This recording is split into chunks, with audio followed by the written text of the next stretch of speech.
Okay, hi guys! Hi guys, I'm CJ. Welcome to Muggle Talk. I'm Becky too. We are back for our second episode. We're doing this directly after we just did our first episode, so we will normally have a drink of the week for you guys, but since we just did a drink of the week, we are still drinking our version of the, what do I call it? The Champagne Unicorn. Champagne Unicorn. So if you want to know how to make it, then listen to the first episode. Yes, exactly. We won't talk about it again. We're still drinking. Yes, so we're still drinking the same drink. We decided we don't know when we're going to see each other. Becky's in school and student teaching. I train show horses and I travel a lot. We live an hour away from each other. So we wanted to make sure we could get these podcasts done and at least have a few things lined up. Even if we didn't get to post them, we wanted to get the practice because our first one was a little worrisome. We're a little stressed about it.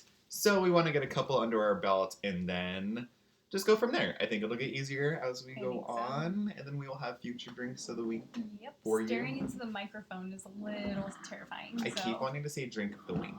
Drink of the week. I have to really think about that one. It's like Brandon in Vestibule. Vestibule. I'm still saying it.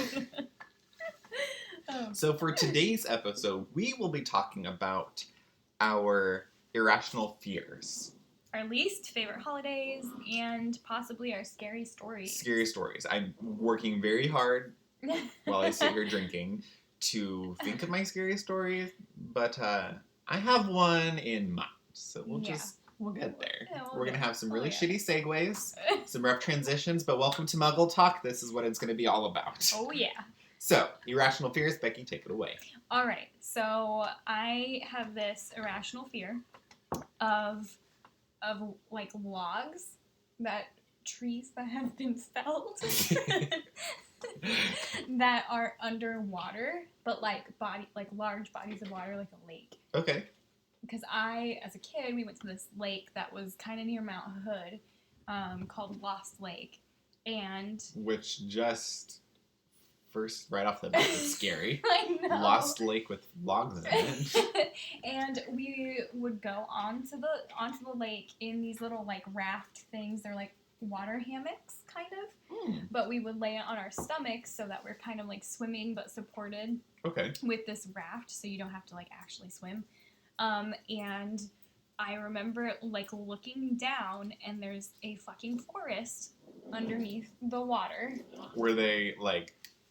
So if you're floating, rafting, whatever, are they parallel with you, or are they like standing up? They're parallel with me. So they like fell down and they're on the bottom. So they're kind of like waterlogged and sunk. Okay. Yeah, but they have these huge like root systems that like stick up, and sometimes they would stick up out of the water because they're so tall. Oh. Yeah. And they're just sitting there. They're just sitting there. Because the whole lake is surrounded by a forest, so they just kind of like had fell a purpose. in. Yeah. So it's natural and it's understandable, but that just terrified me. A lot of shit that could be in there. I would cry like in the water, and I would close my eyes and paddle forward, and then my sister would have to tell me when I had gone over the log so I could open my eyes again because I just couldn't handle it. I mean, it's not super irrational. I can't open my eyes underwater at all. But, so my irrational fear is one I've had forever, and there's no reason why I have this. There has been nothing that has spurred this fear. But at the mall, so picture yourself at a mall, multi-story mall. So if I am on story 2 and above, I will never, ever lean against the railing that is, like, I don't know, holding you in so you don't fall off. You know what I'm talking about. The railing that's like all around the second story, third story, whatever. It just seems like of all the places to trust the railing, I don't know as if I trust it at a mall. Like I look at those little kiosks and I think of like a carny. And then I think about how like people go flying off the carnival rides, and in my mind, I just totally picture, like, I'm going to lean against this fucking thing is going to break, I'm going to go craning to my death onto either the tile floor, or I'm going to be jabbed or, like, impaled by this kiosk thing. I cannot get that out of my head. My parents do it. I'm like, can you not, like, threaten your life? I really appreciate if you did not lean on the rail. And everybody leans on it, and you see them wiggle. Yeah. You see those railings. They're not secure. and they're like this little, I don't know, upgrade from PVC pipe. It's not like it's a strong material. Like, really, we're gonna lean on this. You know how many people karate chop this thing? Like, we're talking about a public place. People are awful. You know, people are just awful, and they treat things awfully. I don't trust the railing at a mall. That is my irrational fear, but I stand by that one, and I don't think it's irrational, just like I don't think the logs underwater are irrational. Get a little worked up there. I think it's a very fair. I'm a little hot in the face right now. It's stressing me out just thinking about it. I get terrified going on escalators in the mall. Because they'll eat you. You hear about the person who got their fucking shoelace stuck and they're dragged into the escalator. That is my fear, that something's gonna get stuck. It's like a Family Guy episode. He gets, like, his legs get crunched and he gets pulled underneath. That, again, malls, not a good place to be. Like, I jumped the last step just in case. Like, you don't know. I think that's totally valid. I'm afraid of sharks or any kind of underwater life when I go. I'm going to go off of your trees underwater, and I'm going to take that to the next level of just being in water. That kind of scares me too, but it big bodies of water. See, I won't even go that far. You won't just even go water, because I have such an inability to swim. Like, really? I'm in a pond, and like, shit, there is a shark. At the very least, there is an octopus. And if not an octopus, there is an inferi under the water. And I don't have Dumbledore to use his fire spell. I'm going to get drug under. And I think that drowning is not the way I want to go. I know they say drowning is a very peaceful way to die. I think that seems really stressful. It's super stressful when I'm almost drowning, which I've done a few times at the water park. Thanks, Mom, for saying I knew how to swim. But, yeah, water. I think that's kind of interesting. I have that fear of water, but I think it's more of just because I don't know what's under there. Exactly. We have. What my understanding is, we have looked at. God, I wish I could remember the study. It was something like we have looked at. Oh no, that was talking about outer space. Okay, my outer space fact is that if you took a shot glass and you took the shot glass and you dipped it in the ocean. The shot glass versus the ocean is the amount of space we have explored. So that, super minute amount. So I don't know what that would mean ocean-wise. I do know that we have explored almost none of the ocean. It's pretty fucking scary. But it's scary. We don't know what's under there. There's mountains under there. Volcanoes, mountains, a mermaid, I don't know. We don't know. Giant sharks. We don't know if the megalodon. Giant squid thing. Giant squid thing. Whatever the megalodon or whatever. Yeah. Fuck, the ocean's thousands of feet deep. You're telling me that there is not some prehistoric fucking mega shark or mega octopus, giant clam, I don't know what you want to call it, coming to mind right now, that giant clam thing in Little Mermaid with the teeth? That comes to mind. That was on the seafloor. I don't know. I don't know what's down there. Again, don't think that's irrational. Super scary. This is why we have drinks. We're getting a lot more passionate about these stories. So about the ocean, kind of. So I love the ocean, and I like being on it in a boat, on it, not in it. And I like being next to it, or putting my toes in. I'll give you the toe. That's about how much I like. But what terrifies me is every time I go to the beach. Oh gosh, there's a flower. Sorry, I'm just hitting things. Every time I go to the beach, I start watching videos of tsunamis, and then I freak myself out that when I'm down on the beach, that there's gonna be a tsunami. Well, because you're fucked. Yes, I do every time. So that's kind of my other irrational fear, I think. But it's kind of I bring it upon myself because I'm sitting there in the hotel room watching all these tsunami videos. It's what you have to do.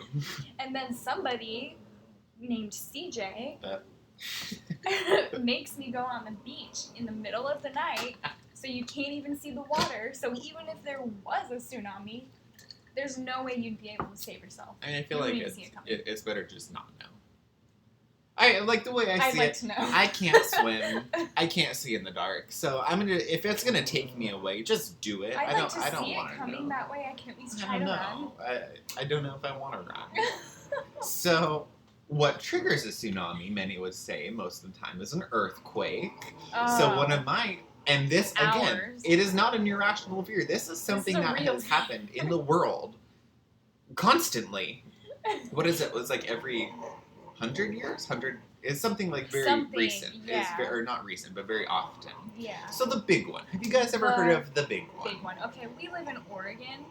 Which just is to keep this in mind. Above California, and below Washington. So the big one will basically sink California into the ocean, and Washington's pretty fucked too. The statistic is everything west of I-5 will be under at least 100 feet of water. Now, unlike my children at the barn, you would understand that water doesn't just stop at I-5. It's going to go on. So even if you go running east, whatever, what's east of the ocean, Becky? What do we have plenty of in Oregon? Volcanoes. Oh, we have dormant volcanoes and mountains. So here's my fear. My parents are going to go into the fucking ocean because the great one's going to happen, big one's going to happen. San Andreas, which is already cracking, is going to crack more. There's about 150,000 other faults in California. Those things are going to just go like dominoes. I remember doing a biology thing where we stuck popsicle sticks together. You threw it at the table, it exploded. Those were going to go batshit. That's going to go, you cannot tell me it's not going to go straight up into Oregon. It's going to go, hey there, dormant volcanoes. I'm going to shake the shit out of you. Guess what the dormant volcano's going to do? In my scientific opinion, they're going to wake up. So we can't go south because California's in the ocean, which has megalodon and sharks and logs underwater. Unless we get into an airplane or a helicopter, we can't go north. I-5's under 100 feet of water. If we go east, there goes the volcanoes. So here's the problem with the big one, those of you who naysay it. We're fucked.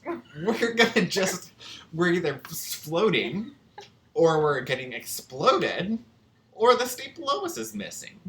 Again, those earthquakes, those giant earthquakes, because the tectonic plates are crashing or sliding over each other, whatever, those have happened like, I don't know. Please do not quote me. I'm not a scientist. But it was something like every 100 years or every 150 years. Yeah. And we're at like 350 years. Like, we're overdue. We're significantly overdue. So this big one, it's just building. Like, it's maturing. It's taking its protein powder. It's getting bigger. It's going to make sure it is the big one. And I'm just really stressed out about that. We are... Very stressed. We're fucked. I mean, that's exactly the way to put it. We're muggles. We don't have a broom. We don't have a thestral. We have nothing to fly on, and I can't swim. So, In other news, though, I would like to see that what is that movie, San Andreas? I've seen that. I want to see it. I know that it would be horrifying. There's my version of a horror film. They're like flying a helicopter like into the fault lines, like the plates have separated and there's just like an abyss down into like nothing, and they're just like flying a helicopter. Well, there's the other thing that we talked about that before. The abyss. So when these things crack, what if we're driving east and there's a giant fissure in the earth? Right. Then we have nothing. We are officially on the Titanic. We're going down. And what are we going to do? Am I going to jump into this giant abyss in the earth and get squished? That'd be a lovely way to go. Just squished by tectonic plates. Okay. It just terrifies me because I live west of I-5. Yeah. You live west of I-5. And there's not an easy way to get east of I-5 here, No. people. Like, 205 is going to take me 45 minutes to get to, and by the time I get there, the great one's upon us, and I'm swimming. I would like to know, like, how much time. So when the big one happens, how much time do I have before lava and water, like, gets to me? Like, how much time do I have Because to just, like, in my run mind, for it? you don't have that much time. No. Like, if it's 100 feet of water, my question is, is it going to be, like, I can't imagine it's going to be, like, a slow tide. In my mind, it's going to be, like a tsunami. Rushing, yes. Right, so if it's 100 feet of water, what's stopping it? There are some like little mountain things over by my barn. Yeah, they're not that big. But they're not that big. 100 feet, that's gonna just wash straight up the to the highway. Yeah. So in my mind, I don't think we have that much time. So I mean, I've done nothing to prepare for it, but I guess just live life, man. Gotta get my skincare brand going. Gotta get shit going here. Just in case. So there's our I don't think irrational fears, but semi-rational. So next to our next topic would be our scary stories. Oh, scary stories. Yes. Have you been thinking about yours? I think I have mine. All right, I'm gonna tell mine though. Yes. You've been talking too much. Very excited. I'm very chatty now. I feel like Derek's over there trying not to laugh. He's laughing. I think he can hear us. He might be watching YouTube. Oh, maybe. He never listens to me, so it's probably not. Oh, good. That's good. Look at your dog over there. She's choking on something like pistachio. Okay, so I don't know. Mine's not super scary. We were talking about this last week. We were talking about this. Yeah. So right now, I just finished reading One Flew Over the Cuckoo's Nest. If you haven't read it or seen the movie, it takes place in a mental hospital in Oregon. And this mental hospital actually is... I don't think I realized that book took place in Oregon. Yeah. That makes so much sense now.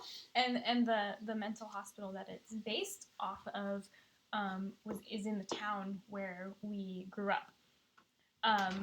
And it was a mental hospital, and then it was turned into like an orphanage or something, or a retirement home. I don't remember which. You can look this up. Yeah, and then it was turned into a community center. It was like Damish Mental Hospital. Yeah, Damish Mental Hospital. And then it turned into the LEC is what it was called. Right. When it was the community center. But then it kind of went out of business and turned into this just abandoned building, and teens would like sneak in there to graffiti the heck out of it, smash windows, all that good stuff. So when I was younger, we went there, we snuck there. It was close to dusk. It wasn't super dark yet, but it was still kind of light out. And it wasn't, I mean, I don't really have a scary story of when we were there, just that what freaked me out the most was that in the empty swimming pool was a lawn chair. Well, and I'll give you, I remember, I didn't even really grow up in Wilsonville. Like, I moved there just before 6th grade. But, like, I remember everybody who ever went to Damish or, like, grew up in Wilsonville, they had scary stories. And granted, this was middle school, high school, so I don't know how much merit you hold to the story. But there were a lot of pretty creepy stories. So I feel like that's a very rational fear. Because I just was imagining someone just sitting in that lawn chair in the middle of an empty swimming pool. Well, and it was a big place. Like, that guy could have been there. There's, like, outbuildings and, like, multiple buildings. It's absolutely huge. And we did hear, like, a bang, and we went running. That's when we left, because we heard a bang, and we ran out of there. That could have been, like, anything. Literally anything. And then Brandon actually told me that he went there with a friend, and they went into one of the outbuildings. He didn't know that this was Damish at the time. He just thought it was like a weird like apartment building that was We're just gonna go visit this place. Disarray. They were like, oh, let's go here. And it has like this gate you have to sneak around. So obviously they were like, this is weird. But they went into one of those buildings, and sitting on a table was a recently opened package of bread, a little loaf of bread, and next to it was a jar of peanut butter, and it was freshly opened because there were no bugs, nothing, with a knife stuck in it, like someone was making a sandwich.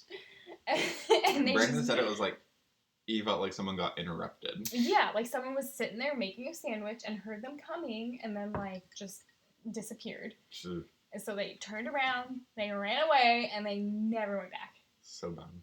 Like, that just, terrifies me. I still, to this day, am so regretful that I never got to go there. I know. I'm such a, like, horror movie addict. I feel like I would have gone through the whole... I probably would have been murdered, but I feel like I would have gone through the whole thing very confidently. Oh, yeah, you would have. But... I feel like you would have been, like, yelling the whole time, though. Like, I'm gonna get you! I have my pepper spray! Unfortunately, they knocked it down for housing development. Yeah. So, I'm kind of sad that teens today won't get that scary experience. Deal. It was an icon. I feel like every town needs that, like, terrifying scary rundown Yeah. place you need to sneak into. Right. I know that what we heard was probably just like some teenagers that went there to like do drugs and drink. Right. But I mean, it's kind of You cool. don't know. Like, it could be anything. It could be. You don't know. So my story, now, I'll give you this. I have had a very interesting life, but I could not for the life of me sitting here thinking and drinking. Couldn't think of scary stories. I know I have scary stories, and I probably have told them to Becky 100 times, but the one that comes to mind is a little less scary, and in hindsight, it's pretty goddamn comical.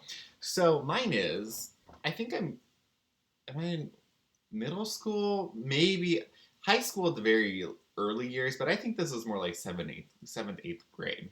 So I'm getting ready for school. My parents train racehorses, so their hours are super early. Like, they're out of the house 3, 4 o'clock.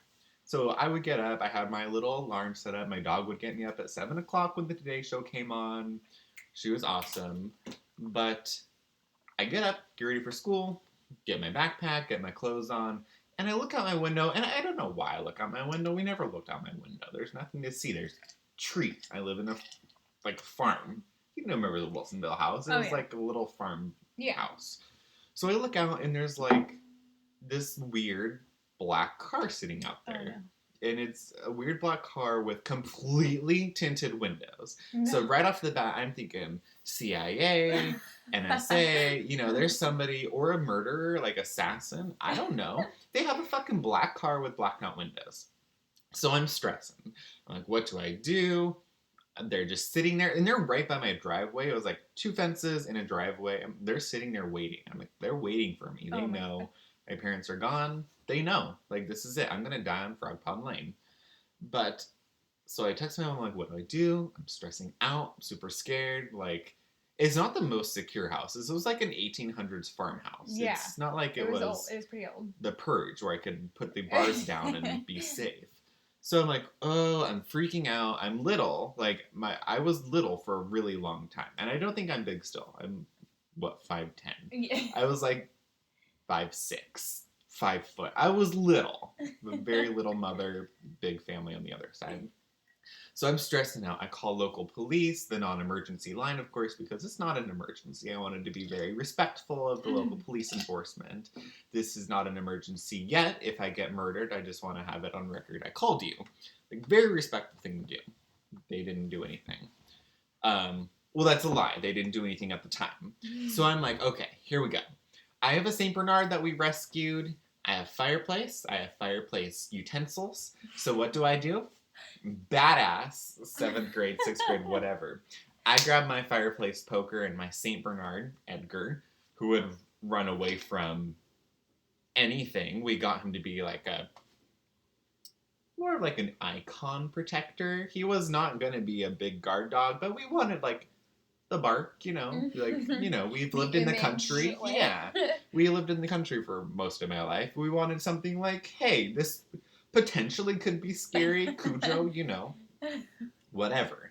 So it grabs Edgar. Come on, Edgar. Grab my fireplace poker. And I walk about halfway down that driveway. I look at that car. Look straight into those black tinted windows. Probably at nothing. And I shake the fireplace poker like, I will get you. And I pat Edgar on the leg or butt or whatever I touched him on. I'm like, I don't know, trying to intimidate them at all of like 5 whatever foot tall. I'm like, ugh, Edgar will get you, or my fireplace poker will get you. And then we bolted back in the house and locked those doors. And luckily, the non-emergency police came over, and it was just some guy sitting there in his car. I guess I shouldn't just say just some guy. It was a guy sitting in his car outside of a property where there was just a little boy by himself. So I don't know what he was doing. The police never came to say anything to me. But there's the only scary story I could think of, which suspicious. I thought it was pretty funny. Now that I look back at it, super funny. I'm like, I grabbed that fireplace poker. I was going to show them. I don't know. That's pretty suspicious. But I felt pretty bold. I know I have scarier stories, but for some reason that one's always stuck out to me. Reminds me of, I don't know how old I was, and I don't really remember it much, but I think this was when I lived in Indiana, and I remember whatever. I think this was at my aunt and uncle's house, and they have this super like long driveway, and we would always just play up and down it. Right. And it's in the country too. There's, of course. Like, the nearest neighbor, like you can't see them. Right. And we were playing on our bikes. Like, I was young. Like, I had a tricycle still. And there was this car or a van that pulled up, and these two guys were in the front seat, and they like opened the sliding door. This is like the beginning of every story you're told in elementary school. I know. And they opened the door with a puppy and candy. No, there was a little girl in there. Oh no. There was a little girl, and the other seats were like a couple other children. And the weirdest thing was that the two men were Latino, Mexicans. I'm not sure. Right. But they weren't white, and some of the kids in the van were white. And I thought that was really weird. And it was just like a van, just like nothing on it. Yeah, and they were trying. They like asked me if I could come over because they had a question. God, this is like every movie beginning ever. And I freaked out. Thankfully, which you should have. Thankfully, like if my parents taught me anything, don't talk to people you don't know. Especially people in a van who open the door and try to get you to come over there. Oh my and God. I ran away. And I ran back to the house, and I told my aunt. And then she went out there, and like it's so far that you like. Right. It takes quite a while to get there, but as soon as she like walked out onto the porch, they drove away. Oh. Right. That's pretty weird. Yes. That's like the beginning of every Taken or Law and Order. I am convinced that I was almost kidnapped. It feels like it. Yeah. That was always my problem with living in the country, was my mom was a huge, and now I am too, so I don't fault her for this, but my mom was like a huge Law and Order. That was like when it was the OG Law and Order, that the song would come on, the theme song, and like the one edition would have like little kids flashing on the screen, and still to this day, I'm not scared of it, but my skin crawls a little bit. I get the little goose skin. So like, she would watch CSI, Law and Order, Criminal Minds, which is the worst. I love that show, but it is the worst because these are all based off of true stories, all which take place pretty much in the country. Yep. So I would go out, CJ, go feed the horses. It's pitch black.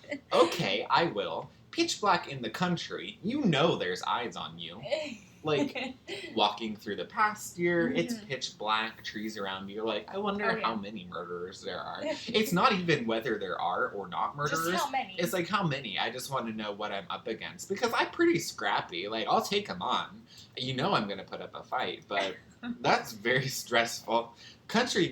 City's a scary place to be. But country to me, it's like, terrifying. The vastness of it. And I wasn't out, like, on the Montana plains. Right. Like, I was country, but not, I don't know, like home on the range. Right. But that's still very stressful. I don't know how people do it. We lived with my aunt and uncle on their property. Right. So we lived with them for quite a while, and even when we weren't living with them, we were pretty close. And I went to school in that district, so I actually like got dropped off at their house and stayed there, and then so I was there. We were there all the time. Right. And I hated being outside at night. Hated it. It's just terrifying. It is. And they had these like willow trees that made this like weird tunnel that went to the next property, which was where my grandparents lived. And next to them were my great grandparents. So we were all kind of like on the same property. And there was this weird tunnel made of like willow trees.